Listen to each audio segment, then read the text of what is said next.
Okay, for today's video guys, nagalpas ako ng mga ibon na yan. Hindi ko pa sila pinapakain. Medyo late na gising ang Daddy Tutan. Ayan. At ang plano natin na sila ay ikulong dito yung mga breeder natin na selection sa baba. Eto na sila. Naka-ready na para lumipat sa bago nilang tahanan. Ito. May temporary silang mga motivationist dyan na sadya po talagang ginawa ko para sa kanila, para hiwa-hiwalay ang kanilang mga pugad. Saka itong viewing area nila na magsisilbing trapping system na rin nila rito. Nag-extend ako ng isa. Ayan. Paunti-unti lang nagagawa natin ang ating mga plano. Kasi nga ang isang plano na walang gawa, walang mararating. Eto ngayon. Ayan. Ayan na sila. Ayan guys, oh. Eto na nga. Nailipat ko na sila rito. Hindi ko pa alam kung ilang pair. Pero sa tingin ko 2, 4, 6, 8, 10. 6 na pares sila. Nailagay ko. Ang ating mga aalisin pa dyan, habang sila nagpe-pairing, habang nagpapalakas sila ng katawan, dyan muna sila.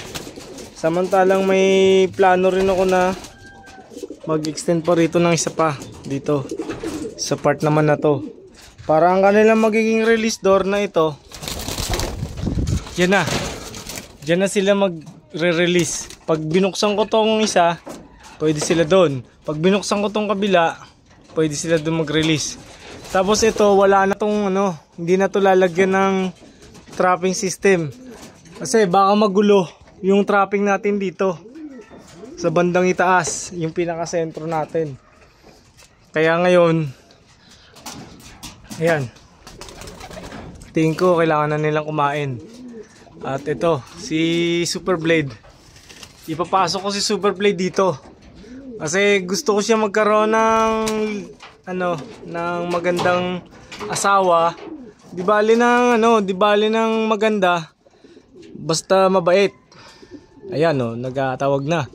Akala niya asawa niya 'yon, pero pwede niya yung ligawan. Kasi kinalas ko to. Binaklas ko to kay Josie Jimenez. Ang ibon ni Josie Jimenez ni boss. Tapos yan. Okay. So much for now siguro.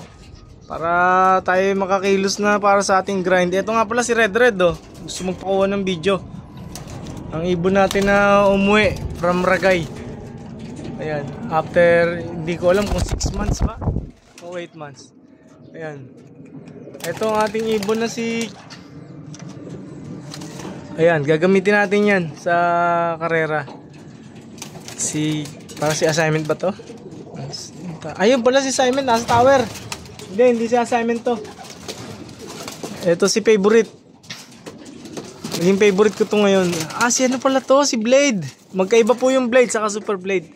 Thank you guys. Keep supporting our channel. Ang Tutan Lop. Marami po salamat sa pag-suporta. Arigatou gozaimasu. Minasang.